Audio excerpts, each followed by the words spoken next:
Hello, everyone, and welcome to another episode of the Kaiju Kingdom podcast. We are your hosts, Jessica Sang. And I am Chris Eaton.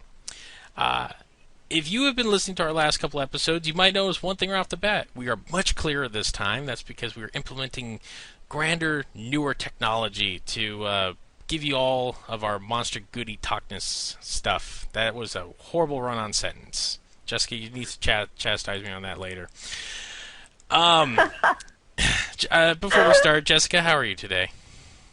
I am doing good. I'm really excited. Been following South by Southwest news, which I'm sure we'll talk about later. Oh, we will. There's something really big, literally like minutes before we start recording this, so we'll get into that in a little bit. But we have to talk about the obvious white elephant in the room, and that is the full trailer for Godzilla. Yes, the amazing one with Bryan Cranston's voice over, like, the first, I don't know how many seconds. It's so wonderful to hear. It is. Well, what I'm going to do is I'm going to play the trailer real quick, and then when it's done, we'll come back and we'll give it a little dissection. So. Yep. All right. I want to talk to somebody in charge. You are not fooling anybody when you say that what happened was a natural disaster. You're lying. It was not an earthquake. It wasn't a typhoon. Because what's really happening is that you're hiding something out there.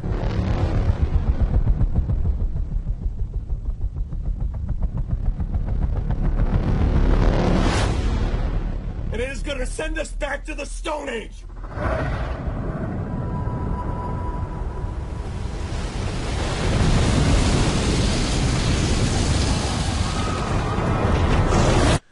God help us all.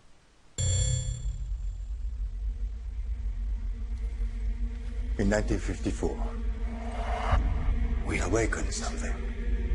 Well, there's nuclear tests in the Pacific.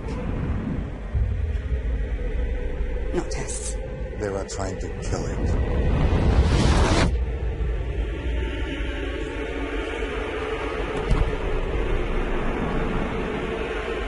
You have no idea what's coming.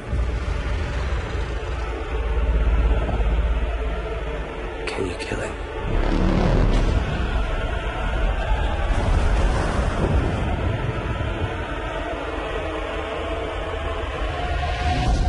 The arrogance of man is thinking nature is in our control.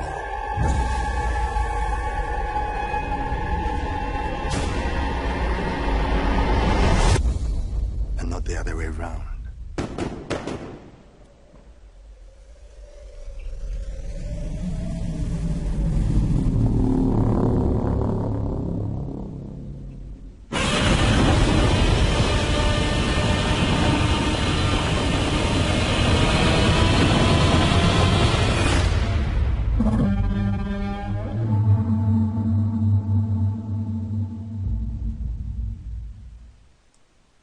Oh, it was awesome. Yes, it was. Oh, every time I hear the sound, his roar, it's chilling. And then the plates on the back, the iconic plates, I love them. Those are one of my favorite physical aesthetics of Godzilla that I really like. Yeah, interesting choice, because if you look at it, they did take a cue from the American Godzilla for those plates. But I can see the influence of that, and I thought that they were real smart because he's most iconically remembered from a side profile. You only see, obviously, his back because anybody would know who that is. But also toward the end of the trailer, you saw the front. Yeah. So all you kind of saw was this open mouth. You couldn't really, I couldn't really see teeth. So you haven't really, they were clever that you haven't really seen him yet. Yeah. Because there's no side profile of him. No, it was. Other than, the Muto posters that came out. But there's no side profile of him in the trailer that we've seen. Which I thought interesting when I sat there watching, like, they're playing coy once more. Not as much as the first trailer, because they do give away a lot more. which kind of tells me maybe the effects aren't anywhere near as done as we would assume they are. And then according to what we found out by Southwest, that might be the case. But they have a ton of people working on it right now, so I'm pretty sure it'll all be nice and dandy by the time it comes out. But from what we have seen, and especially in this trailer, oh my god, this movie looks like a painting come to life. It is. It is really great. And what I loved about the trailer was Bryan Cranston was so convincing with what he was saying. Acting, yes. Like a juggernaut. Yeah. Yes, like the amazing actor that he is. He sounds very convincing. He doesn't sound like he's giving a speech. Like he actually sounds like he's lecturing you because he's pissed off. He's not just saying the words that, the script tells you to say. And also, the moment I heard Ken Watanabe's voice, I was like, oh my god, finally a real Japanese man in a Japanese movie. But I was like, yay! I was so excited. And I love the part where he does remind us something that I think a lot of people or mankind just tend to forget, is that we're so used to being in the middle and being in control for everything, even down to our daily lives, that when things get out of control, like you just happen to be late to a meeting and it drives you crazy, but there's really nothing you can do about it. It's just traffic or weather. He says that we try to think that we have influence over nature, but it's really actually nature that kind of has influence over us. Oh yeah, that's and like it screws with us, and it also sends the bigger message about Godzilla and the movies as a whole. Oh yeah, well they're definitely going the right way. That they're treating him as like a force of nature instead of just like a big lumbering animal, like the Sony film did back in '98. Like it's not literally a dinosaur that grew and just eats fish and just lumbers around. Like literally, like when he, like the scene like the moment you see him coming underneath the battleships and he starts raising out of the water and the wake that it causes, literally the tsunami that just hitting people. That that right there, just shooting, like this is literally a walking natural disaster. Like if a tornado could take sentient form and just go about its business. Yes, and it seems like wherever he goes, yes, like you use the term tsunami, which is obviously a weather conditional term, but also it seems as if wherever he's at, it's not sunny. No. Like clouds will suddenly form, and you've got this really dreary it's like if Thor decided to just come down and use Mjolnir. But, it shows that he does have some influence over nature, or that allusion to. Like, if Aurora, I can't say her name, but Storm, because I just said a bunch of syllables. But, like almost having the control over nature. In all the destructive scenes that we've seen, it's not a sunny day. It looks like it's a thunderstorm waiting to happen. Like he is exactly what you said, a force of nature or something that influences the change in weather. So, even Bryan Cranston's character was like, it's not an earthquake. It wasn't a typhoon. You guys are lying. Which, when Warner Brothers did a screening of 20 minutes of the footage last week, and that they showed that scene, like literally he's talking to Ken Watanabe. I probably just butchered that name, and he's the scene where we see Cranston running through, screaming at people to like run. We find out that he was working for a nuclear power plant, like in the past in the film's timeline. And something attacks it, and everything kind of goes to hell. And that literally, so those two scenes from the description, like where he's waving, like he looks distraught as the doors are closing on that woman, which appears to be his wife. Like some bad stuff went down, and he was just he's like Ahab looking for his white whale, if you will. That just, people know about said white whale. They're just keeping their lips tight on it. Right. Yeah, and it's so. And for those who don't know, you can always go. I'm sure Realmcast may have covered it, or if you just Google 20 minutes Godzilla, it'll tell you a little bit more about it. But yeah, no, it seems really, really good. And like you said, to you, it's like a painting come to life. To me, it's like painting. It's like concept art come to life. That's far more apt than like my painting, because when you, especially like if you go Google like best to make your point, Google the Avengers concept art. Just look at all the the scenes. You'll see. Once you see them, you'll say, "Oh, that's right out of the movie." But there's a texture to it that the movie does not capture. That it's captured in these art pieces. That is what looks like it's moving on screen. Like literally, like this movie does not look like any of the other movies that are coming out this year. Like it is just, there's a mood and atmosphere to it, but with a like a brush stroke done to it. Right. Right. No, I know exactly what you mean. And I love the fact that, in a way, I don't know how, but the kaiju in Pacific Rim, I like. I can see they're more, terrifying, they're scary, they're monsters, and I kind of see them as, some of them are actually kind of cute. I like Onibaba. Godzilla, yeah, like Onibaba. I love him. My weird obsession with him. But Godzilla actually looks terrifying. I mean, he's bigger, 350 feet, but also his skin just seems, it's just different. It's not so amphibious. It's more obviously plated, like a lizard, like an armored lizard or a plated lizard. Crocodilian, if you will. Crocodilian, yeah. Now it's your great chance for everyone to know herpetology really well. But, if you look it up, so something about him is a lot more scary and a lot more terrifying. And I don't think it's just size related. No, I do think it's just also how he's portrayed in the film. Go ahead.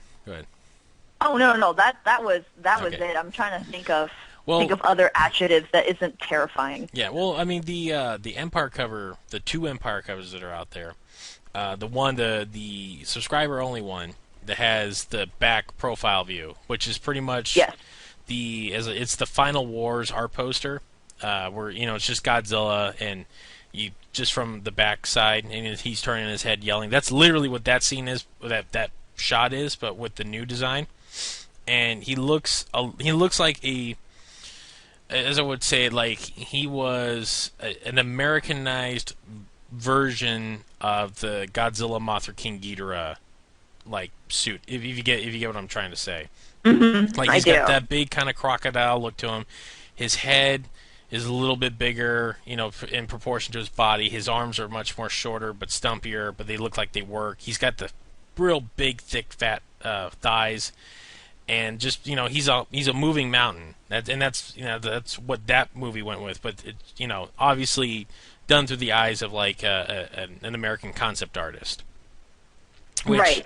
No, I know what you mean. Perfect. It's exactly what they need. And the front view, which much like that same suit, you look at it two different ways. It's like this is not it's a different image every time you look at it at a different direction. But like when you see him from the front view, like his head's smaller and stuff like that. But it's just the symmetry of how they design. Like he's got like a head that narrows as it gets to a snout, kind of like a bird. How it's got like a bigger bulbous head, then it comes down to the beak. The beak comes to a point. Yeah. Which is awesome. So it's tapered. Yeah, thank you. Tapered down.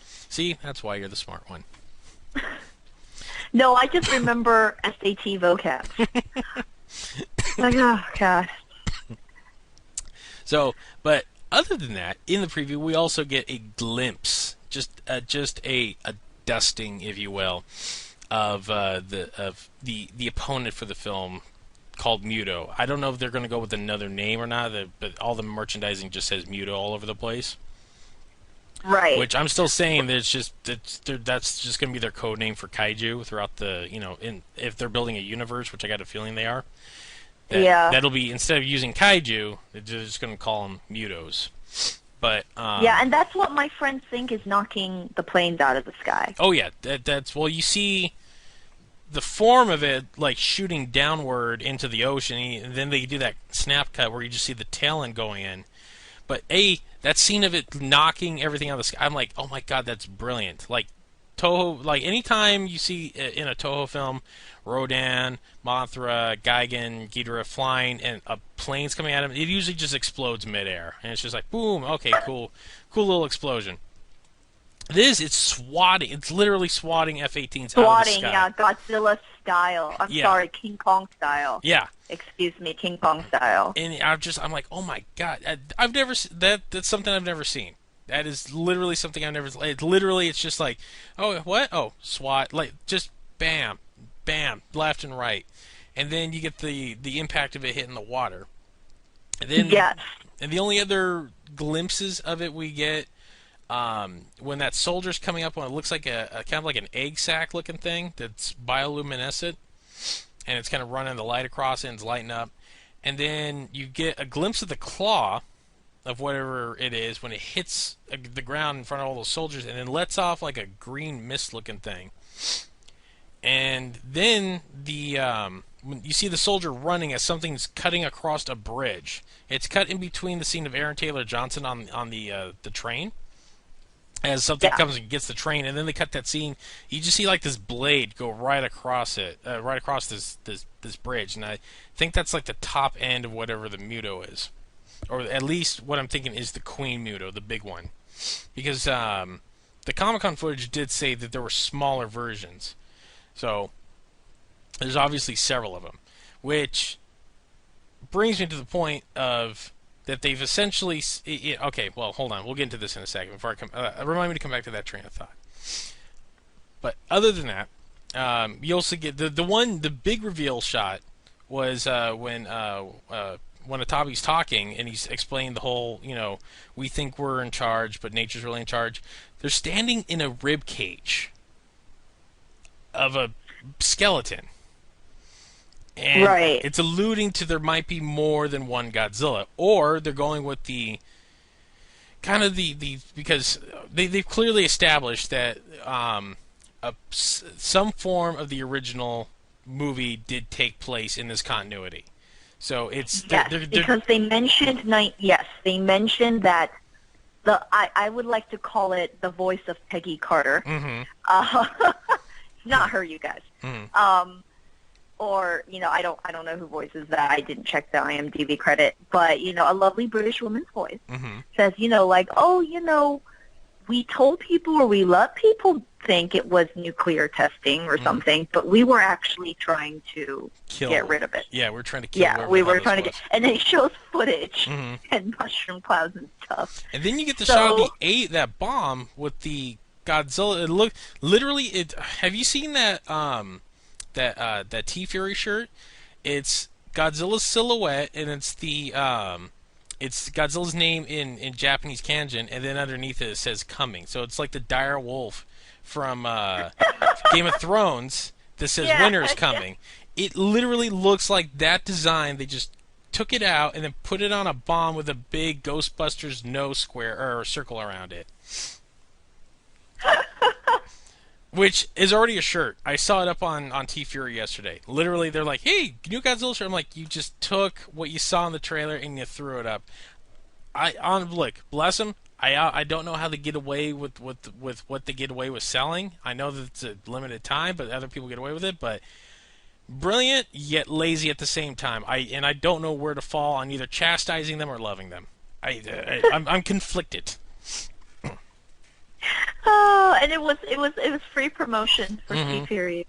But we do love you. I get shirts from you, T-Fury. Oh, I get a lot of shirts from T-Fury. Yeah, they have awesome stuff.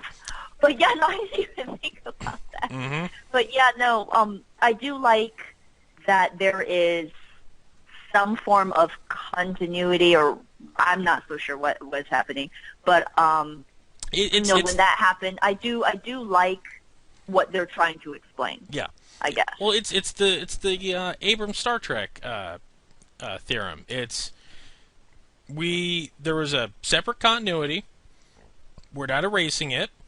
It exists in its own universe, and we're going to start at a starting point and split off and do our own thing while acknowledging that. So, if by chance you happen to hate this movie, you still got your originals and it doesn't, Duke all over it. So, right. Right. Perfect way. If anything, if I could say anything that came out well out of that first Abrams movie, it was that. At least they left the continuity in check. So Please remind the fellow, Trekkie lovers who are upset with Khan in the second movie. oh, with about because of the fact that they kind of just completely rehashed part 2. Yeah, I mean, everybody loves a good Benedict Cumberbatch, but there's only so much some people can do with Khan. But remind them, that's okay. That it is all right. It is fine. The other one. You still have your Ricardo Montalban, the Latin lover, who, owned it as Khan in both the original series and in The Wrath of Khan. But no, I mean, that's brilliant. Ironically, look, I like J.J. Abrams up to a point. Like, after he made Mission Impossible 3, I'm like, yes, I'm on board with everything this dude does. I was all into Lost. I was into... I didn't really watch Alias, so I couldn't really kind of give you anything on that. And then they're like, he's going to do Star Trek. I'm like, oh, okay, cool. I'm not the biggest Trek fan out there, especially not the original Trek. Like, I understand its appeal, and you know what? I've watched many episodes, and I found it thoroughly entertaining. But in the end, I'm a TNG guy, and even then, not that big. That was the Star Trek I grew up on. That's the Star Trek I knew. But I do love me some Big Fat Scotty, though. I can't ever get enough of that guy.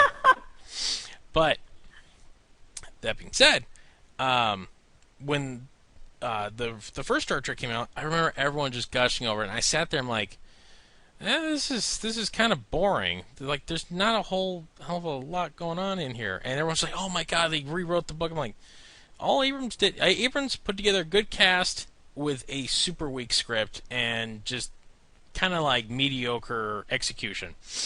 Now, going into Star Trek 2, like Into Darkness, I'm just like, I'm going like, okay.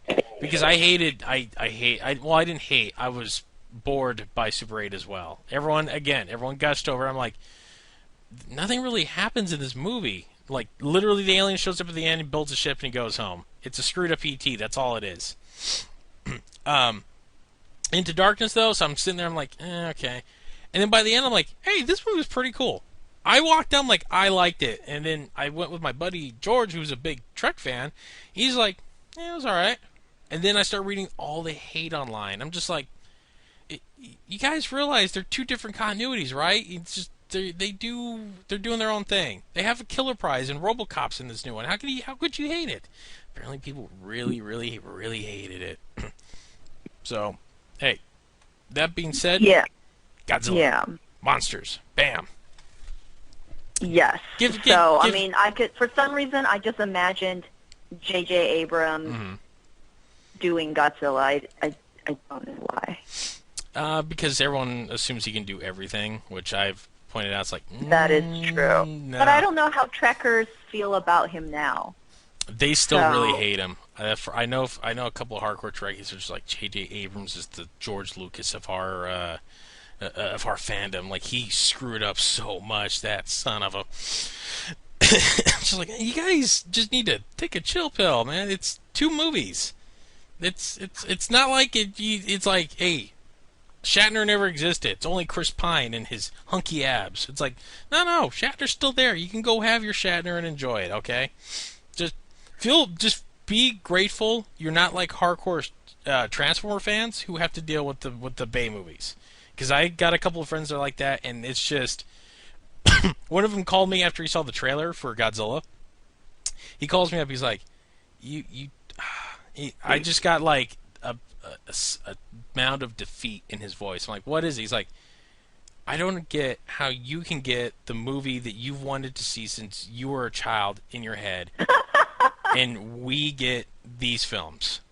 I'm like, the first one was alright. He's like, it's like, you know damn well that is not what any Transformer fan wanted. We wanted the cartoon. I mean, what did they think about Age of Extinction? Did they think that Grimlock looks like Maleficent from Sleeping Beauty? I got a lot. He's just like, Grimlock's not a dragon. Grimlock's not blah, blah, blah. So I got pretty much, they've all written it off. They're just like, we'll go watch it because we're we're just like abused girlfriends. We will keep coming back for more. But it is not, they're G1 fans through and through. They will always be G1 fans. And any of the newer stuff is very hard for them to grasp. I'm just like, be grateful because my hardcore fandom comes from another country. Even though technically yours comes from the same one, it's not quite the same. And yours has been going strong for 30 plus years.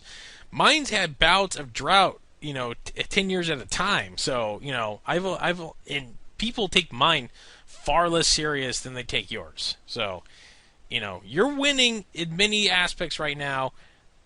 I'm paying through the butt for one import figure. So, who's complaining? Who's losing what battle? You know what? For a wonderful podcast idea, we should have ones where we pick prominent directors in pop culture genre and imagine how they will do Godzilla. Oh, that's a brilliant idea. I'm going to write that down. We're going to do that. Are you about to take a writing break right now? I have a pen in my hand, and I am jotting it down as we speak. It would be wonderful to put ourselves, not so much in their shoes, I mean, we can, but put ourselves from an audience point of view of what we've observed. So, oh, wow, could you imagine a Zack Snyder Godzilla? I could. It would have amazing music. It would have amazing. It would have amazing soundtrack. It would have, and contrary to popular belief, it would have a few slow-mo scenes, but not a million like everyone keeps saying he has. And it would be a glorious-looking film. Should he write it? Probably not, because Sucker Punch had a lot of issues. But given a good script, he could make a fantastic movie. I loved Man of Steel. I thought it was amazing across the board, and I have to defend my honor against everyone who keeps saying Superman doesn't kill. I'm like, no, that's Batman that doesn't kill. Superman will kill if it is absolutely deemed necessary. He killed Doomsday at one point in a book, so there you go. Blah. I would love to see. I would love to see a. There was one time Quentin Tarantino talked about because he hosted a movie marathon, and he showed Destroy All Monsters, and I remember reading this blurb he was telling someone. He's like, I would love to do a Godzilla movie, but I would shoot it completely from just someone who's running on the streets perspective. He'd be stuck inside of the town as Godzilla be fighting another monster, and that's how you would see the whole film. So clearly, years later, J.J. Abrams kind of does the same thing with Cloverfield, but I got a feeling that Tarantino would make it it would make it far more interesting with a better soundtrack and a lot of witty dialogue going on. Do you think that Uma Thurman will be in that movie? She would show up somewhere. I guarantee it. No, the thing would be, where would Samuel L. Jackson fit in? Would he be the general leading the charge against Godzilla? Would he just be another guy on the street screaming? Yeah, just screaming his head off at Godzilla. A lot of bleeps, a lot of swearing, probably. Though I do think he would make a interesting one. I don't think there would be a lot of monster action in it, though. I think he would make a decent looking one. Sam Raimi, though, I think is the guy that would make a really good one. And I know, he was offered the original TriStar one back in the 90s, like when he was doing Quick and the Dead, which, if you haven't seen, a very underrated movie. A young Russell Crowe and a very young Leonardo DiCaprio. But they offered it to him first, and he's just like, no,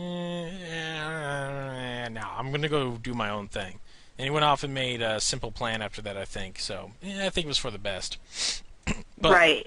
And I think for future we can cover directors like, obviously, Del Toro, Terry Gilliam. Oh, my God, Terry. Bryan Singer. Yeah, Singer would actually make a good one. Scott, and a Steven Spielberg or George Lucas version of Godzilla would be amazing. Someone told a story. I don't know if it was Juan de Bont or if it was Roland Emmerich, that when they took the TriStar film, Spielberg actually called him and said, "Don't do it." I don't know. I got to find that story somewhere. I remember reading it in an article that Spielberg literally called this person up and said, you're making a mistake. Don't do this. They're like, why? It's Godzilla. It's like, it's Godzilla. Just don't do it. I don't think Spielberg holds a regard for Godzilla as he does for several other things. But mind you, Spielberg comes from a different time, too, so... Yeah. He might have aged out of the Godzilla fandom by the time he was making Jaws anyway, so... Right. What did I say? You gotta get him young. What would be amazing would be Woody Allen's Godzilla. Oh, just... And also a Martin Scorsese Godzilla. I think so. And what we could do is we can call this entire segment like the Marvels, like, what if Stan Lee did it? I think this... But it's like a what if, and then we enter director's I think name. we make this a weekly segment.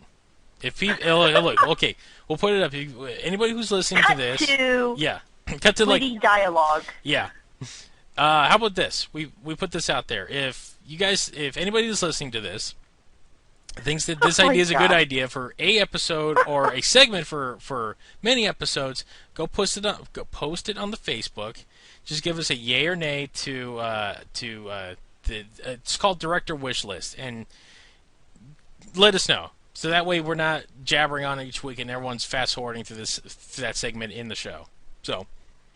Oh my God! I have like tears rolling down my face because I'm crying thinking about Woody Allen. Crying tears of laughter, you guys, not sadness. It's a big monster. You know, I mean, it's a lot of stuttering and a lot of narcissism. That's what that movie would be. Like, you know, Woody Allen. Like, it would be Woody Allen hitting on the younger woman who's way too young for him. Like, you know, he's 68, so he has to be hitting on someone roughly about 21, 22. And she has to be falling madly in love with him in the background while their romance is going on. The soliloquy for that is Godzilla literally destroying whatever's in the background. You know, he would make it he would make it as a metaphor for the destruction that's about to happen in his personal life. Yeah, and then Nolan would make it very grim and very realistic. I don't think Nolan would make a grim Godzilla movie. I think he would make a more interesting kind of sci-fi, because Nolan's a brilliant genre filmmaker, and that's really what he is. He's a genre filmmaker. He hasn't really made like the closest thing I guess you could say to a straightforward film would be Insomnia, but even that was like a B thriller in its own way because it had a gimmick to it. So he makes Scorsese level genre movies. That I'll put it at that. That's how I describe Nolan, and he's brilliant at it. And I think with grim, I mean very solemn. Yes, because it would. Even in Inception, the relationship between Leonardo DiCaprio's him and Marianne Cotillard was very sad. Was very heartbreaking. Oh, of course it was. You know, just like the things. They're just so. They're real. I wouldn't say real world problems, but he has like a good sense of like melancholy and solemn, but with, you know, like you said, he's great in his genre in telling us certain things. And so I think Godzilla would have a lot of interesting issues. It would also be a visually stunning film too. Definitely visually stunning. With a blaring Hans Zimmer soundtrack. Just horns, massive horns everywhere. It'd be like Mardi Gras. No, you know who I'd be really interested to see? Because someone asked him about this when he left doing RoboCop, was Darren Aronofsky.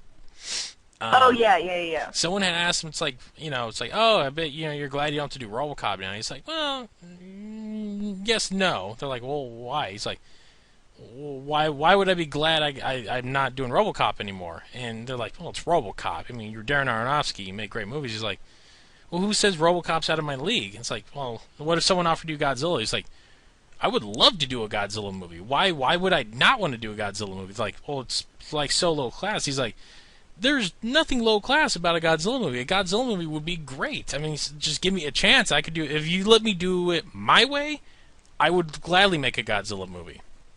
It's just, right. It's but he's that guy that will do what he wants to do, and that's how it's always going to work. Like Rian Johnson, the guy that made Looper.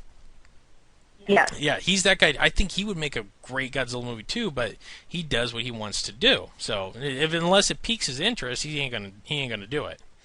I guarantee though, Warner Brothers, if they were like, hey, you want to do the next Godzilla movie, if they let him do what he wants to do with it, which would be really screwed up, and someone's going to die at the end because that's how Aronofsky rolls. I don't know who hurt him. He was hurt as a child somewhere. I know deep down because all his movies are super damn depressing.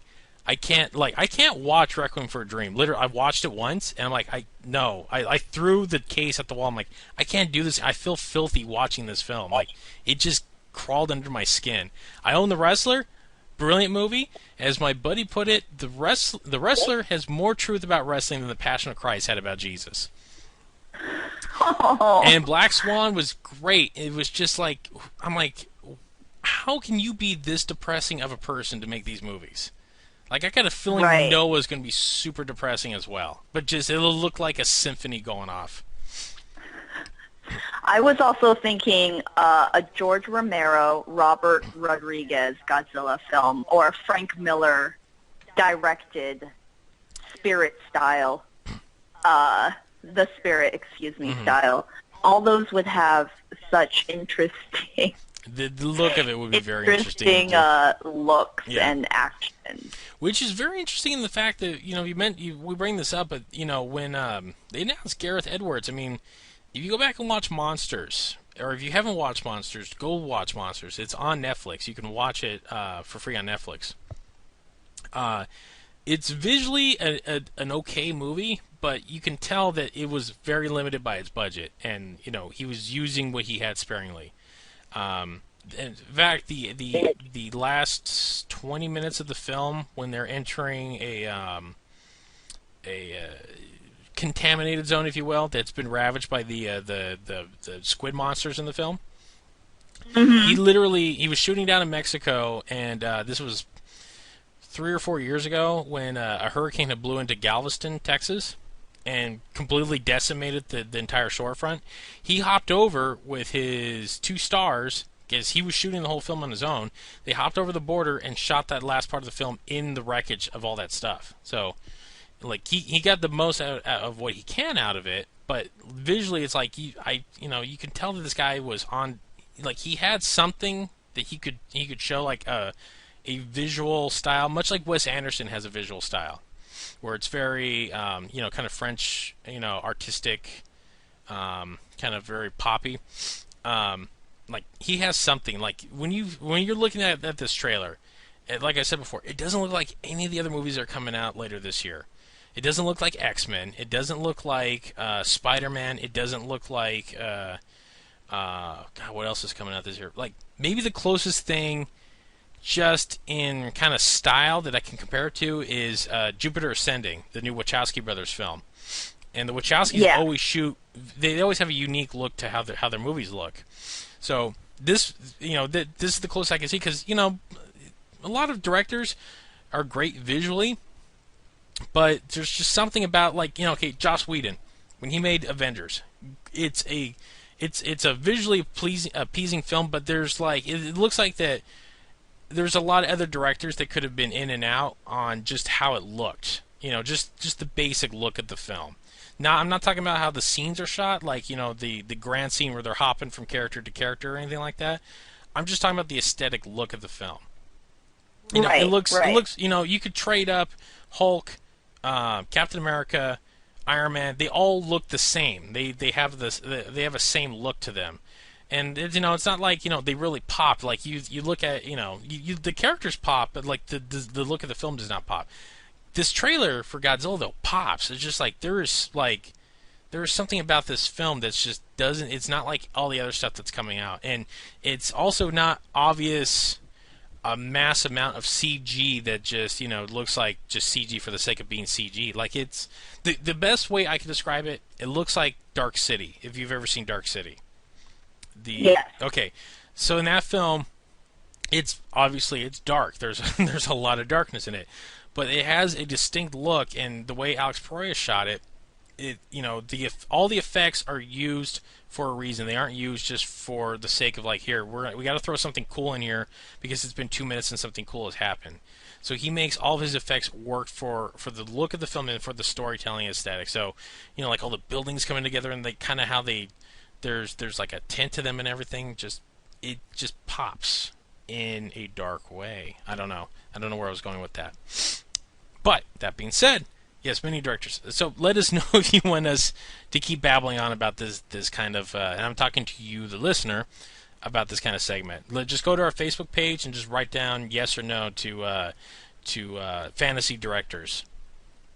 Yes, and I know that you guys, because Chris just mentioned his name earlier, there will be most likely a talk on the Whedon take on Godzilla. Mm-hmm.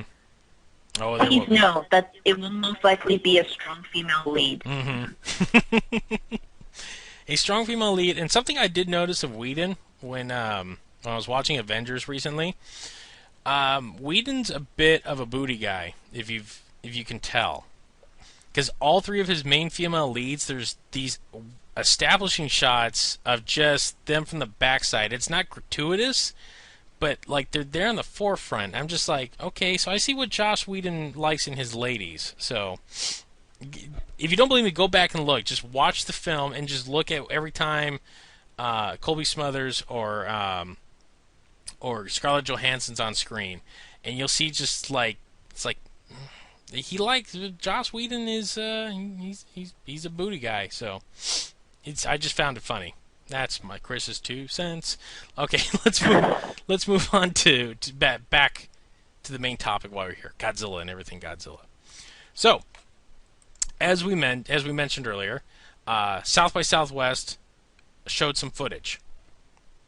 They had a little presentation. They were showing the original 54, the original Japanese cut of Godzilla Tonight, and then Gareth Edwards was there to screen some footage. And literally, the review of the footage has just come online as we're recording this. Jessica. Yes. Okay. So the wonderful Brian Walton, mm-hmm. which is editor-in-chief over at The Nerdist, I saw his post first mm-hmm. Because all the other posts were about the Mondo poster that everybody got over at Godzilla. But Brian Walton over at The Nerdist, if you guys Google that, and I don't know, maybe Chris can say for this, but Realmcast may have a link to it. Since, sadly we cannot plagiarize. Mm-hmm. But he was literally sitting on the curb typing out the article on his phone. So you guys please excuse any typos or spelling errors. But he talked about how amazing it was. They looked, as you know, the British director was there. They went through the 1954 film. He talked about how that has influenced or put into continuity, certain things of the movie that we're going to see now. And, of course, I'm sure everybody there was obviously more interested in the two that what we can see now. He did screen several minutes, actually, of the film, and we saw a lot of Aaron Johnson, young boy. And the article goes into really well-detailed. Brian Walton must have an amazing memory. And he talked about what we could see in the film and also what the director, kind of teased and let us know what we will be expecting. Mm-hmm. And so he says that the acting is really great. Everything is really well done. And it's a lot more of a recap of what people today saw at South by Southwest than an opinion piece. Mm-hmm. So I think that they're, other than the people who saw 20 minutes of it last week, like IGN and stuff, I felt, they were also pretty blessed to see what they can with the South by Southwest festival. So, what else do you remember from the article? Well, I have the article up in front of me right here, so I'll give you the bullet points, if you will. So, what Walton explains is that the scene that they showed starts with Aaron Taylor Johnson on the train. So we see this bit in the trailer. He's with they established this whole sequence takes place in Honolulu. So he's on a train. He's with a little Japanese kid, and they're on an airport tram. That's what it is. So this is actually going into the scene that they showed at Comic-Con last year too, as well. So then the scene cuts to a luau on a Hawaiian beach where there's a big fire burning in the mountains in the distance. So I'm taking it that might be the scene where we see the train kind of in like that mountain kind of area, and there's like a fire going on in the background. And anyway, so he goes on to say that there's a party going on, and then there's a lone girl that notices the ocean's being pulled away. So if you know your seismic events, that's the first warning sign of a tsunami. So her dad comes over, sees it, tells everyone to start running. So everyone starts running, and they leave the dog behind. I know this. That's Jesse's pet peeve of movies. Is when just screw the animals. The poor dog always gets left behind, or is usually the first creature that knows that something is wrong. Because they do sense danger. Yes, but in this time, like always, it is a child who senses it, or the father and everything, and then the dog that gets left behind. So then the scene cuts to Ken Watanabe. He's on a battleship, and this is the sequence we see in the trailer. We see, the form moving underneath the battleships, and the spotlights are on it, and they watch as pretty much as the second Godzilla starts surfacing, you see the ocean starting to part and the ship starting to move from the wave, and that's when he comes ashore. And as he's coming ashore, his mass coming ashore causes the slight tsunami that actually you see in the film. So you see all those people running, that huge wave coming down. That's literally the shock wave of Godzilla surfacing and the water displacement that happens, which is really cool because the budget's never there in the Japanese films. Like, they touch on it when he surfaces and stuff like that. They're like, there's a massive wave and stuff, but they never really get into the fact that, like, if something that big popped out of the water, that there's going to be like a tidal wave of some sort that follows it, because just basic physics itself dictate that, when you displace, something with that much mass, that, the water like that has to go somewhere. So where's it going? It's going inland. So, yes, like when you get out of a swimming pool, but your body's like tidal kind of, ripple effects in your little boats or your little toys, or that poor ant that drowned in your pool is moving, which that ant will be the people. Yeah. And then it's moving along as you're getting out of the swimming pool.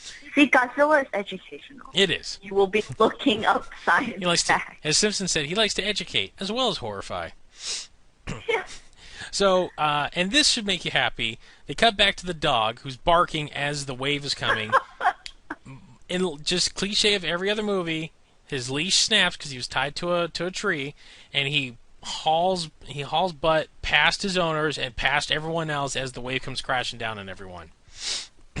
So the father and daughter take refuge in a restaurant as the wave hits.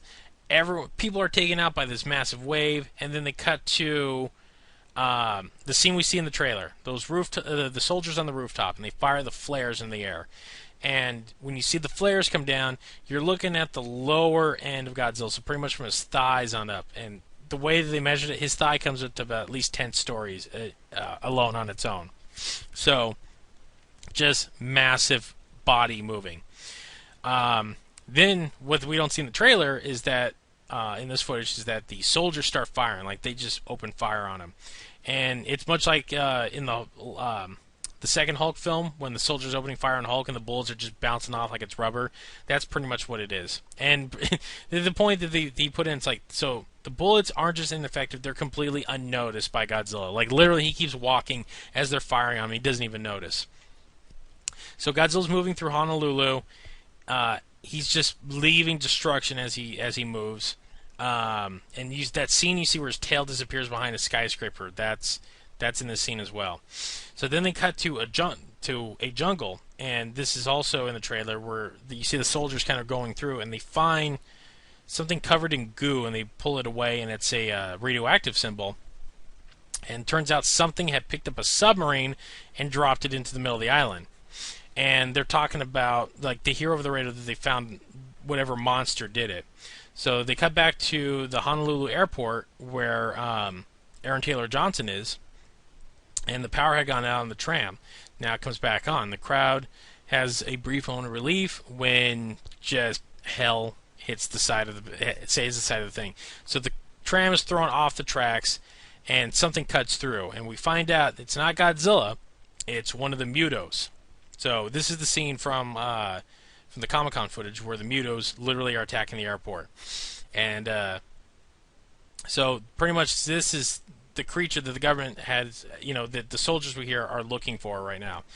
And so the trains, the tram that Darren Taylor Johnson's on, it's dangling, and the young kid that was with them is just like right out of reach, about to meet his bloody end on the sidewalk.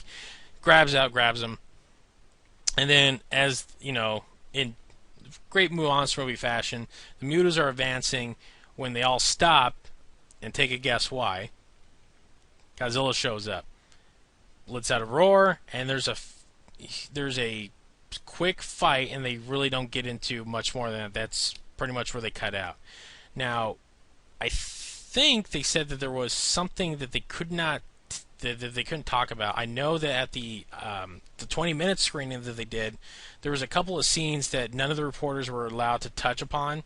So, which means that Gareth Edwards has something up his sleeve that they're not saying anything about in the trailer at all, which might mean a second monster, or they just don't want to give away the reveal for all the Mutos, because they have said that these things were always going to be in the film. And there's a point where they even showed this footage at Comic-Con, so they're definitely not hiding that, but they're hiding something else, which right, Mm-hmm. Which I think what is good is because what the people in the audience feel with South by Southwest is that they're going to get a kaiju battle. Mm-hmm. And also the fact is, obviously WonderCon is coming. We might see more things there. WonderCon is a Southern California convention. It is also. It literally is. It's. Oh, I'm sorry. Diego. Yes, it is. It is Comic-Con, the prequel, or Comic-Con Light, if you will, because they're run by the same people. So yes. If you I've been telling people, if you can't go to Comic-Con, either you could not get in, or you just don't like dealing with the crowds anymore, WonderCon is a perfect alternative. It's in a great city. It's in Anaheim, which is literally the city I'm pretty much sitting in. It's 5 minutes. It's 10 minutes from my front door, but it's at one of the best convention centers, and they offer all the glam of Comic-Con without all the hassle of Comic-Con. And it's near Disneyland, it is guys. Right across the street. Guys just want to stop on by. Mm-hmm. But at the end, what was really big is if you read everyone's tweet, mm-hmm.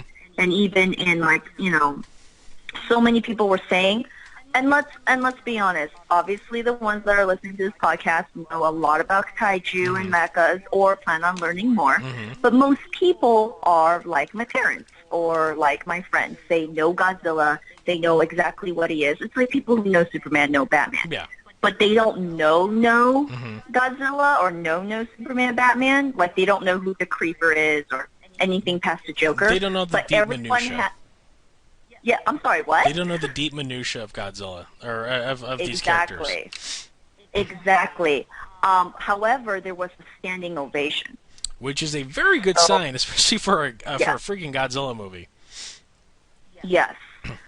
So I think that's really good, especially after the whole 1998 and the fact that people would laugh at his name and be like, oh, it's just a giant iguana running around, lizard, or a dinosaur. And especially since they were like, well, don't you think, Pacific Rim and Godzilla is too close back to back, two giant monster movies. I think this will definitely prove all the haters and the doubters wrong. All I've said, you can have, dozens of action movies, which are essentially, in many ways, essentially the same thing. Or you can have 800 romantic comedies come out a year, which they're all essentially the same thing with just another twist. You can have more than one giant monster movie come out. I mean, we have dozens upon dozens of superhero films now. You can have more than one giant monster movie a year, and I don't think people are really going to mind. As long as it looks good, you're going to get people at least curious to go watch. And if it's good, then you get the word of mouth that brings the rest of the people in. Right. No, I completely understand. Mm-hmm. Yep. And it's all about how it's done. Mm-hmm. And I don't think one back-to-back over 2 years, after many years of not having any really good ones, oversaturates the market in any way. No, it doesn't. Believe me, not at all. No. Especially if, as I said, as I told my buddy, the dry spell we have been in It's thankfully coming. Like there is a storm just getting ready to dump so much greatness on us that we will willingly take whatever comes our way. So here's the thing I've been questioning. What is Asylum's crappy knockoff going to be? The Asylum version? Yeah, they got something ready to come out. Because they did last year for Pacific Rim. They made Atlantic Rim, which is it's on YouTube. You can actually watch the whole film. Someone uploaded it to YouTube. It is atrociously terrible, even for by Asylum standards. So, and that this is one of the things that they're going to rip off this year. So I'm just very curious as to what their take on it is going to be. I know I'm going to do that when I get off. I'm going to look up to see if Asylum's getting ready to jump this party wagon or not. Yeah, they most likely will, and they'll name it obviously something similar or something with a similar tone or name. Yeah, well, it's like when the '98 film came out. Fox made that kind of half-ass monster film called Gargantua. You remember that? Yep. With one pre-Firefly Adam Baldwin. Yeah. Which was actually, that's back when TV stations would do movies of the week or movies of the night kind of things, which sadly they don't do anymore. That's almost a lost art in its own right. It is. It is. I was just thinking about that the other day. Because, not all people go out. No, they don't. People like to.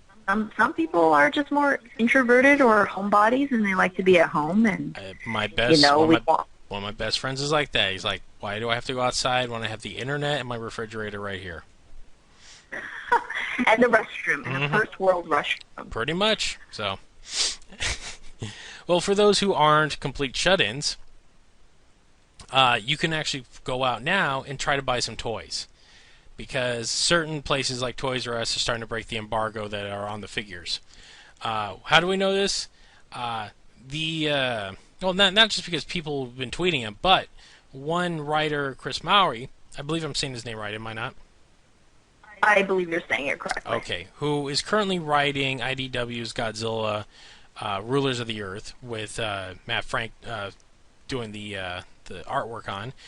He was out and about and happened to, I believe, come across a Toys R Us that had put out the giant Jakks Pacific Godzilla that we were talking about a couple of episodes ago, and picked it up. And there's a big picture on our Facebook page of him holding it, and it's a fairly good size. Is it as big as the other figures? No, and probably for the better too. Did you get a chance to look at the picture, Jessica? I did. Mm-hmm. I did, and I'm actually trying not to bust people's eardrums with my crying to the point of laughter. Mm-hmm. I'm sorry, laughing to the point of crying. See, I'm already confused. Because there's also pictures of him, mm-hmm. and there's also pictures of the back of the box. Yes. Which obviously you and I will be talking about with Muto. But my favorite part was, if it's not the first or second statement, much like the Ten Commandments listed, it says Godzilla is a male and not female. They want to get the gender thing very on the dot. They're just I know. He's all man, baby. There ain't nothing here. It's just like, well, you got to realize the TriStar version threw that all out the window. Oh my god. When they kept calling him a he and he was laying eggs, and they're just like, well, maybe he's a hermaphrodite. It's just like, why? Why are you doing this, Matthew Broderick? Why are you in this movie? You're better than this. But then he went and made Inspector Gadget, so he proved he really wasn't better than that. But no, yeah, when I asked you about that, you're just like, they made a very big point to make sure that it was a male, not a female. I'm just okay, but he is technically the king of all monsters. He ain't the queen, so I mean, yeah, they got you there. So. Yeah, and like the next theme is that, he's amphibious, mm-hmm. which is a wonderful term. If children need to look it up in their encyclopedia, they learned another something educational. Mm-hmm. That he's not just a land animal that's so large he can walk mm-hmm. in the water because his feet touch the ground, mm-hmm. but it's because he is amphibious. Yes. Doesn't mean he and breathes then water, a bunch of other things. But look, Sorry, he doesn't what? just make a clear statement that he doesn't breathe water. He just can live in both water and land. That's what amphibious means. Yes. Yes, it does. For those like this is your this biology 101, people. Yeah, they talked about that, and then several of the sites gave away kind of not only what was on the back of the box, but almost like a mini plot outline kind of summary. Spoiler. It literally was like the box had to tell you this grand soliloquy, like it was reciting like it was reciting like an old timey tome from like the days of yore. Like, okay, I got it right. Okay, I got it right here. This is literally what the back of the box says. So this is how it reads in my head. Possibly the last of an ancient species of a giant amphibious creatures that evolved at a time when the surface of the Earth was over 10 times more radioactive than it is today. Now just imagine a guy holding a scroll, reading this to a group of people in robes sitting around a fire. That's what I'm seeing right now. So pretty much they're going with Godzilla's not the product of a atomic blast gone wrong. Like, he wasn't a dinosaur. He was from another point in time when there is some, I believe, some truth to this. The Earth was far more radioactive at a point in our past. There's plenty of material that's radioactive out, so it's somewhat believable. Okay, we'll just go with that. So we'll continue on. So they stop right there. That's their explanation to Godzilla, and they say possibly the last. So they're hinting at there might be more. So you can read into that whatever way you want. Now they're not going off on any more tangents. It's like, so they stop right there, and then from this point on, it's Godzilla can convert his radiations stored into a violent focused exhalation of atomic ray. So they jumped from, okay, this dude's from a long time ago, and there was a lot of like radioactive rock hanging out, so that's why he's radioactive, to, okay, so no reasonable explanation. Okay, this is Godzilla, and he shoots fire. That isn't that neat, kids? That's real cool. So we go on from there. Rarely seen, but spoken in an ancient Pacific island myths. Gojira was last spotted in 1954 when the U.S. Navy encountered and attempted to kill him with an atomic blast in the Pacific Ocean. AKA, they ran across something big. They're like, ooh, this looks dangerous, so let's kill it with fire. And they dropped a big bomb on him. So clearly it didn't work. As the box says, since then the giant creature has been living in the deep ocean until a threat to his survival from an ancient foe forces him to reappear.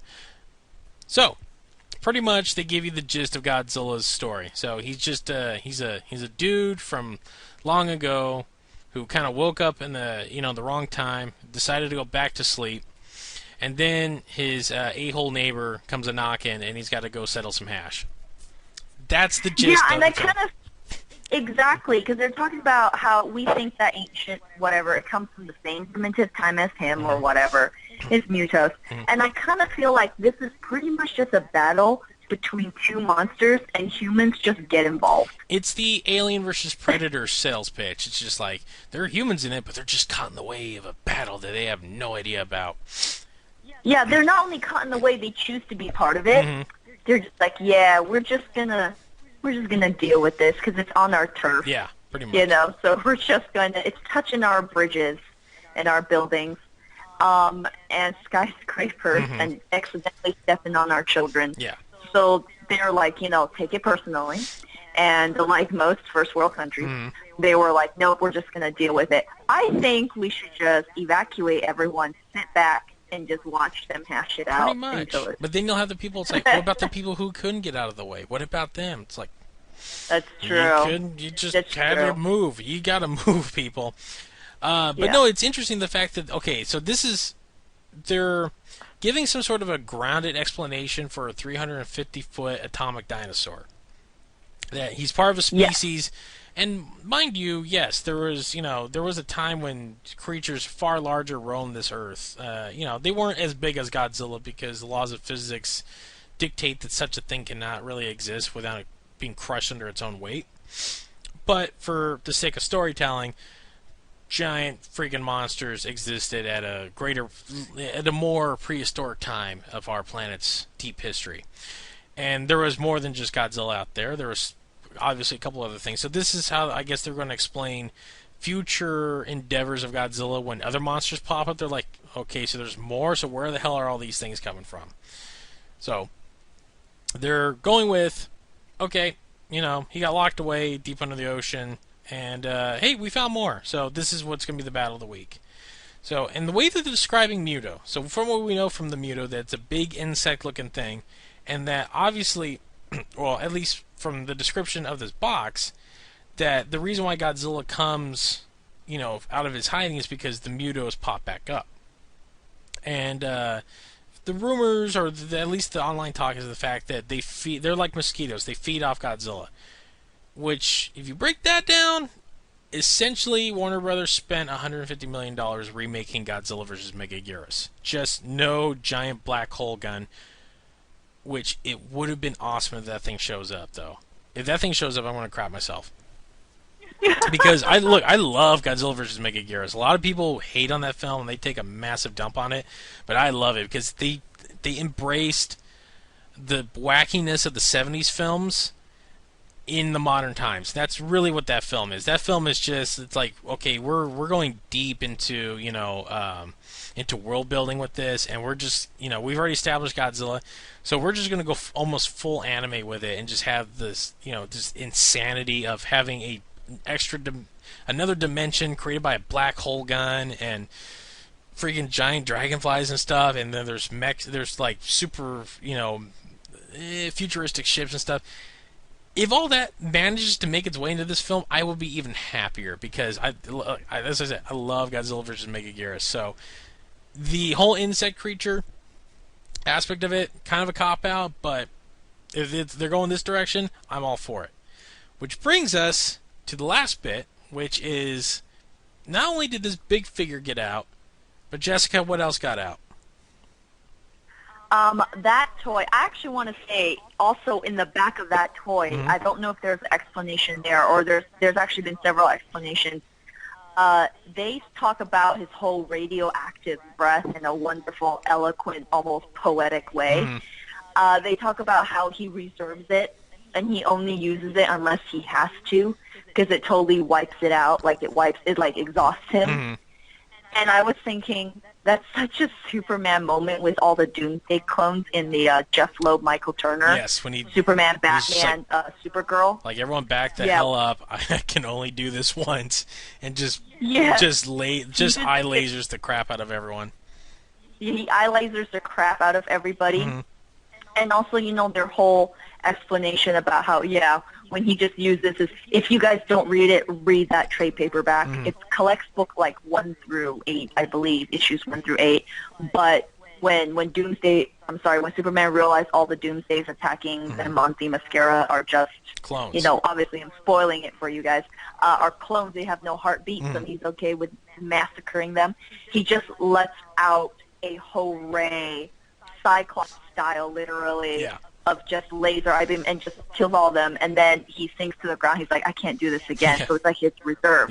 And I feel like that was like a Godzilla explanation of his radioactive breath. They're like, can only use it unless he has to, which is good for the movie, because if he can just do it whenever he wants, then everyone's dying. Because that's always some of the issues in the Japanese films. Like, he blasts the holy hell out of certain enemies, but they just keep coming. It's like, but then other ones he blasts, and it's just like, okay, it's like one punch, and they're dead.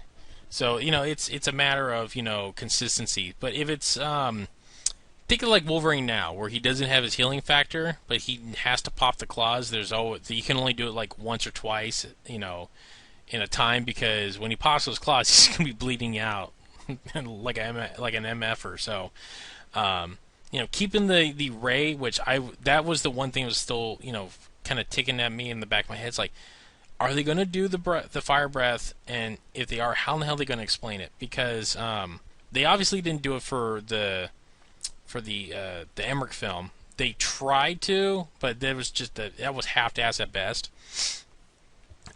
Yes, there's actually a documentary. I think it was done. I don't know if it was done by History Channel or was it Animal Planet? I can't remember, but it's a documentary about dragons. Mm-hmm. And as you're watching it, you think it's real. Obviously, it's not. Yeah. But it talks about finding bones of dragons and all this stuff, and they have an explanation about their dragon breath, which is that dragons at the time would swallow in stones and rocks that would have a lot of sulfur and the type of diet that they have. So they can only exude fire breath unless they absolutely have to. I mean, anyone else dumber would have been fooled into thinking it was a real animal documentary, Disney Earth style, because it was done really well. But it's actually, it's a fake documentary. But that was one of their explanations of how dragons could breathe fire, but it costs them great energy. Yeah. And they can only store it up and use it, which I feel like it's almost like a Godzilla move right now, which is he uses it as like absolute last defense. I need to lumber out. Yeah. And then he just does that. So obviously they're not. And so I thought that was so obviously. pretty Okay, go ahead. cool. Yeah. So which gives it a little more pizzazz when he is going to use it. So A means that he's not going to use it frequently in the film, maybe like once or twice, and then twice maybe at best. I'm going to take a stab at, and then B, pretty much you're not going to see any other. You might not see any other.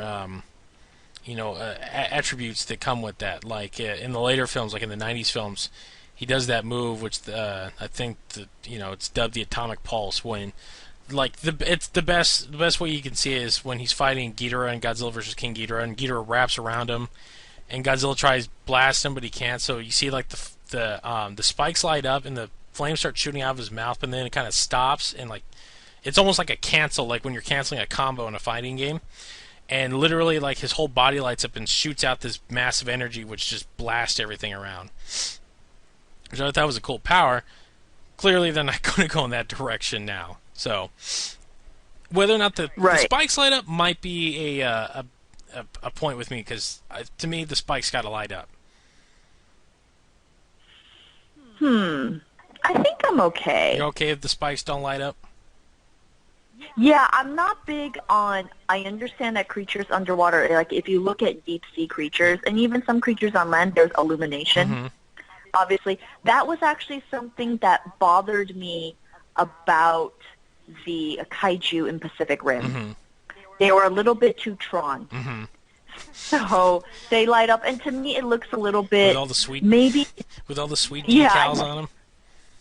With the sweet details on them. I feel like it's a little bit not cheesy, but I don't know how well our CGI, how well it translates on screen yet. But I understand that since those creatures came out of the ocean, and a lot of deep sea creatures are luminescent. If you guys look, something else educational. I understand if they want to also do that because, radiation and glow and all that stuff. So I understand if they want to do it. But I don't know how well that would be received with the real, like, concept art to life looking type of film. So I think for me it's okay if he doesn't light up. No, I hope they light up. That's just me. That's because they copped out on it in the American film. I know from reading the script of the original Jan de Bont film, the one that was going to be made back in '94. The explanation they gave for his breath in that one wasn't atomic in nature. It was the fact that if he deeply exhales enough and focuses it, he exhales so hot that it ionizes the air. So it's a lot like a dragon. Like literally, it was just the oxygen catching fire from it being just so hot. And that's he could focus what he's breathing out, and pretty much the fire that would come with it would do the damage. But they specifically say the spikes don't light up when that happens, though. He just breathes out, bam, fire. If they do a schmog style, that's okay. But if they're trying to do it so he looks like a biker at night with reflectors on, then there's no reason you need to see him at night. You can feel him coming. Yeah. So I think it's all how they choose to do it, and also how design and how CGI and how the people that worked on the film chose, their vision of it and how it's done. But it all depends. Lighting is the weird thing. Like, obviously lightsabers is one thing. But lighting, it has to be done right, or else you just look like a neon sign. Yeah. For whatever reason, you look wrong.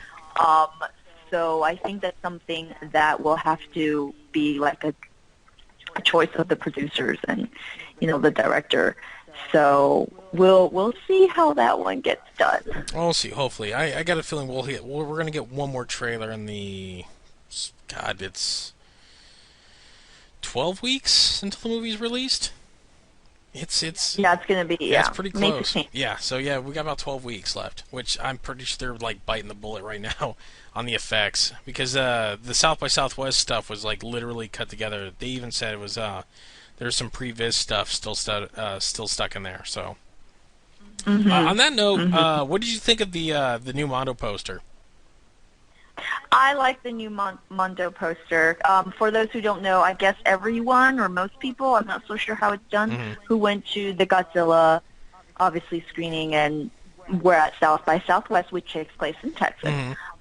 They got a special Mondo Gallery limited edition type of posters. And for those who don't know, the Mondo Gallery kind of reimagines classic posters or classic movies, or just modern or current movies that are coming out, and they kind of have their own twist on it, and they have different artists that kind of do it, and some of them look really great and really amazing. I think recently they released a bunch of Disney ones. Yeah, they just did a whole they did a whole Disney line.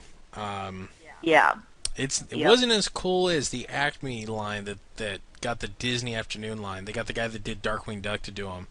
That print, I got one of those prints, and it was some of the best $50 I've ever spent. Yep. Mondo, on the other hand, they did release one for Comic-Con, and I managed to grab one. It is the only Mondo poster I own. I'm of the mindset that I don't buy into Mondo's kind of prestige kind of BS. I know a lot of people kind of go nuts over these things. I come from an upbringing. My father was an artist. He loves art. He's into not just like he's not like Picasso, not just Picasso kind of stuff. Like, he loves everything. Like, he holds Neil Adams high in like the pantheon of artists, and Frank Frazetta and all this stuff. Like he talks art, like, from comic books to murals, like how we talk about monsters, and which is a ton of passion. So he showed me, and he's, I like to think that he's at least given me a little bit of taste when it comes to this stuff.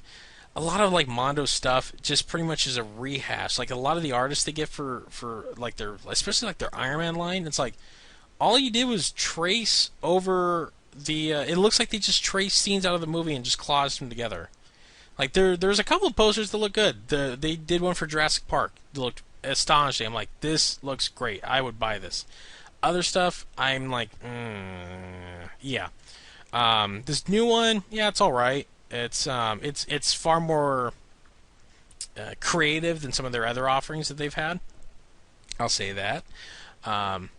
Like the one from Comic-Con, it was the silhouette of Godzilla made out of the destruction. That was kind of cool. My problem with them is their quality control that they do, and I'm making the quotation marks because you can't see it because it's theater of the mind. With their low run prints, and then half the stuff ends up on the on the secondary market for triple the price. I paid $55. Yeah, it's like a Comic-Con exclusive. Exactly. Comic-Con exclusive. Exactly, but they're not Comic-Con. They're not a convention thing. They literally sell the stuff through their site, and there's not a person I've ever met that was into these things that ever got one off the damn site when they went on sale. Like, everyone I know, they're like, "Where'd you get yours?" Like, I bought off eBay.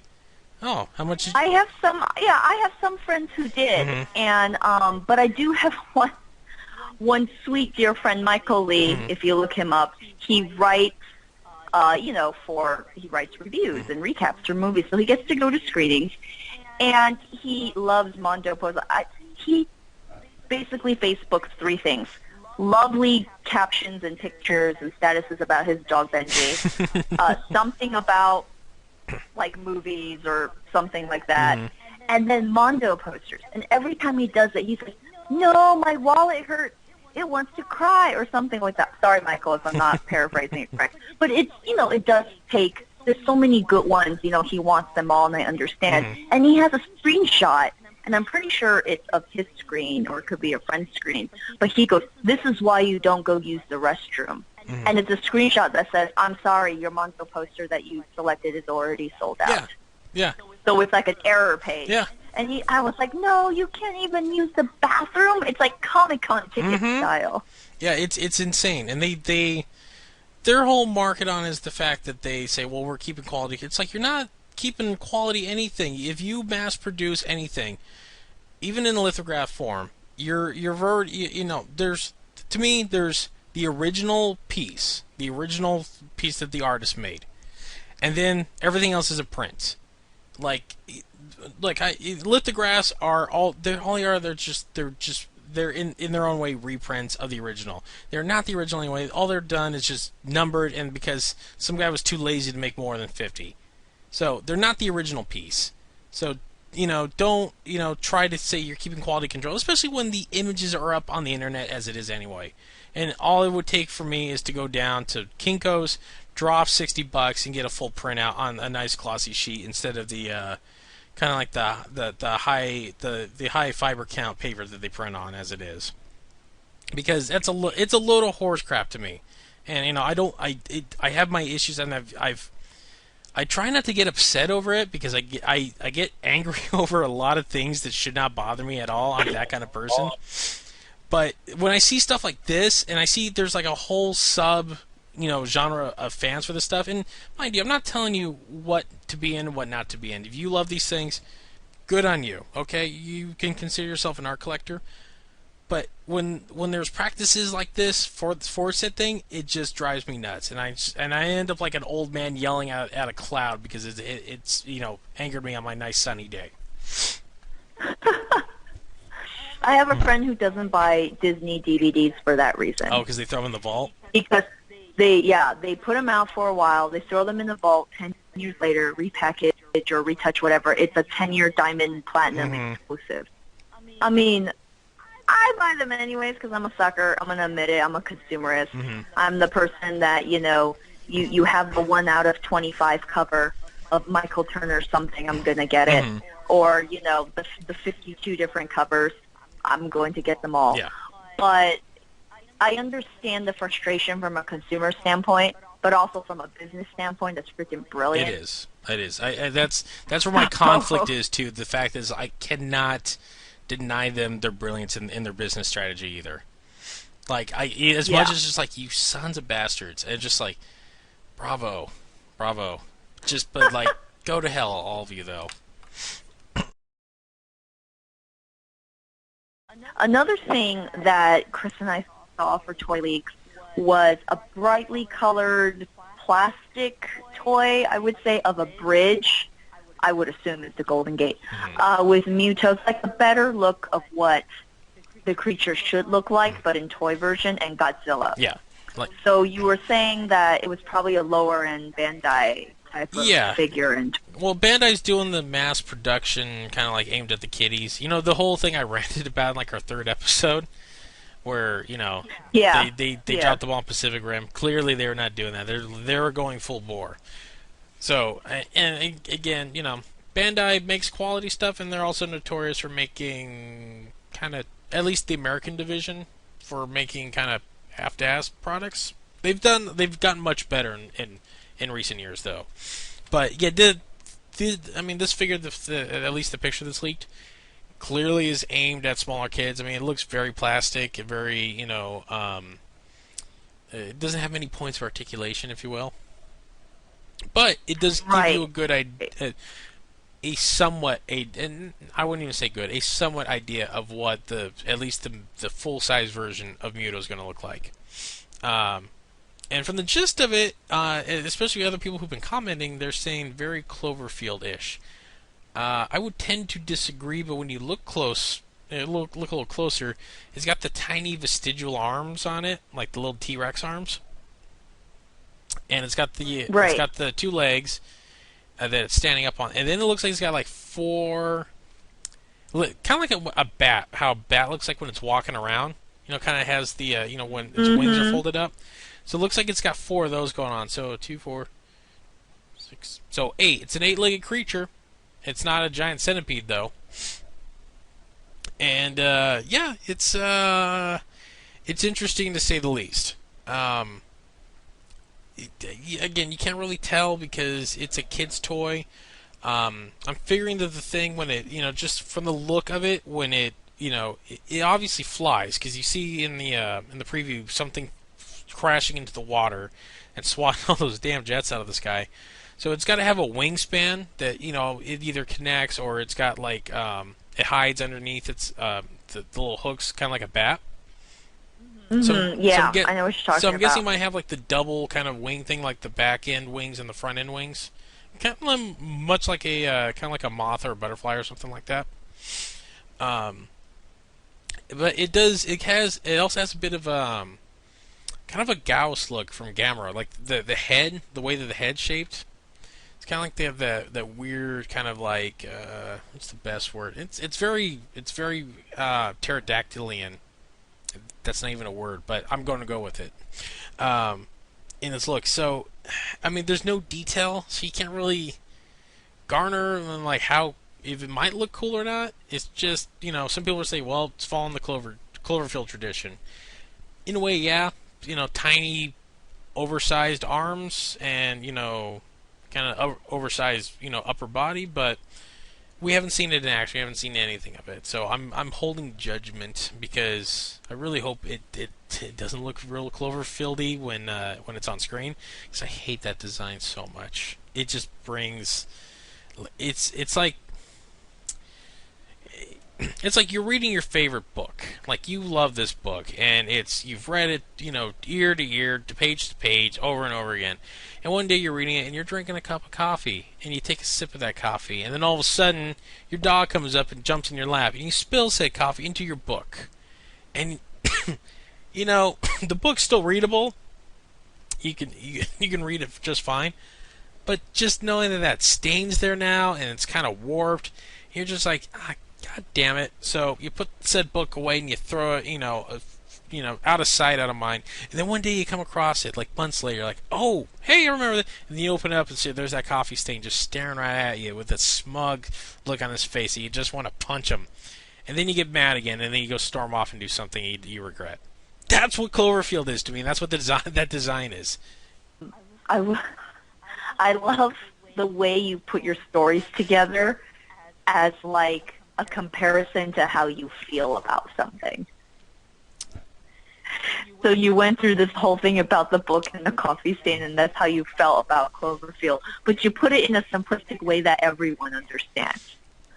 It's something I've had to develop because I do rant and rave a lot, and I realized listening to myself one day when a friend recorded me, it's like, wow, I don't make a lick of sense, but when it's coming out of my head, it all makes perfect sense. So, and as a person that wants to make movies one day, I gotta learn. I had to develop a way to relay what the hell I'm telling people in a way that they can understand. So, it's something I've tried to develop over the years. So, at least it works. So that's the thing that matters. You get what I'm saying, right? Yes, I do. All right. But yeah, that's how I feel. I want to punch Cloverfield right in the goddamn face. Because that movie just worked me up so much, and it was just such a disappointment, and I just hate that design so much. So that was the one hope the one thing I was hoping against hope that they wouldn't, when it came to the new monster design, that they wouldn't go that kind of weird spacey route that just kind of oddball route that Cloverfield has kind of created. I call it the Gears of War route, where just it's just super deformed, makes no sense. And mind you, this is coming from a person who holds characters like Gigan and Megalon and sees some of the great aspects of many of the Ultraman monsters. But yeah, I know Cloverfield's just a terrible design. I'm hoping against hope that the Muto, at least the Queen Muto design, does not look anywhere near that. It at least has something completely unique about it. Also, I'm hoping that, from what I'm hearing, especially the fact that Gareth Edwards was very adamant about that original screening that they did for the sites a couple weeks ago, there was a couple of bits they weren't allowed to talk about. So they're obviously they got some surprise up their sleeve. This is just me throwing out there maybe a second monster in the film. I do know that from people who have read the script that it does set up for another movie, possibly with another monster. Just I've asked them not to spoil it for me, but also just kind of give me a gist. I'm like, yeah, maybe. So I guess we'll see. But no, there's a far better chance of Godzilla succeeding where Pacific Rim really did not succeed it. So while we may not get a sequel to Pacific Rim anytime soon, we're more than likely to get another Godzilla movie, hopefully within the next 3 years, which yes, I'm all about. Yes. And that would be great. All right. Well, we have gone an hour and a half. That's actually quite a lot for talking about literally one solid thing. So, Jessica. Yes. Where can the good people find more of your good work this week? You can find me at thecomicbookgirl.com and girlongeek.com. And all my social media and all my information is there. You can find me. I'm just like all over the internet. And also, as a reminder, if you wanted to Facebook friend me, it's fine. It's Jessica, the Comic Book Girl. All one word. All the Comic Book Girl is all together as my last name. No spaces. If you can, please, I would love it if people could Facebook inbox me and let me know where you heard me or you met me. Just because there's so many randos out there, so I just want to make sure, like, before I accept your Facebook friend request, that we have virtually met or at least heard each other before. Yes, that you're not some kind of creepy guy that's just like, hey, I hear you like comic books. I like comic books too. So what are you wearing? That kind of stuff. We don't need any of that. That's tomfoolery we do not need around here. But feel free to do that to Chris. No, please don't. Please do not. Please do not. I'd turn them and would be like, what's up? Huh? Heard you're kind of freaky too. Yeah, so. Anywhere else? Obviously on this, we are on Twitter as the Kaiju Kingdom. And also our Tumblr is the Kaiju Kingdom podcast.tumblr.com. Which I will be also, but just real addendum to that, I will be updating that far more than has been updated in the last couple of weeks. Yes, because we love our Facebook. Yes. So we are on there all the time, and by we I specifically mean more Chris is on there all the time. And also, we are also on Facebook as the Kaiju Kingdom podcast. And feel free to comment, tweet us, email us, whatever you want to do. We would love to hear feedback and have more friends or haters, but hopefully friends. And we will also feel free to tell you what we love, have a discussion, or defend what we like and what we don't like. But also we have a Gmail for right now, which is the Kaiju Kingdom podcast at gmail.com.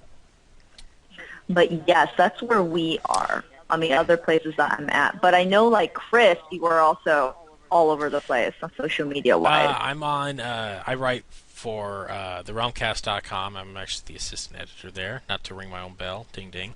So you can find me there. You can find me on the two podcasts that I host on there. We call the one, the main Realmcast show, which is just we adamantly refer to as the regular show. It doesn't have a talking bird and a squirrel in it either. I also host a weekly show called Take Two with my editor buddy George Cadero, where we rant on about the news. So it's a little more timely podcast. And then you can also find us on panzercrush.com, which is the current host of this site. I know a lot of people have asked us if we are going to create a specific Kaiju Kingdom website. That's kind of up in the air right now. It's not out of the realm of possibility, but for right now, because I own Panzer Crush and I have a lot of free space on that one, that's where we're currently hosting this podcast. I do know people have been asking about Apple. We're working on it. We just have to get a couple more. We have to get a steady schedule under our belt because Apple is very particular about, hey, are you going to post a little bit more? And for those who have been following us, we have run into some timing issues because both Jessica and I are very busy with, work. So that kind of does get in the way sometimes. So when we get a little more grounded, we will definitely be up on iTunes. I'm going to try to get us into Stitcher and a bunch of other podcast hosting sites. But for right now, you can just go to Panzer Crush, download this, and yeah. So that will do it for us for this week. We thank you for tuning in. We thank you for listening. We ask you to share this if you feel like sharing it. So for myself and Jessica, Bye, you guys. Thank you so much for listening. we thank you for listening, and we'll see you next time.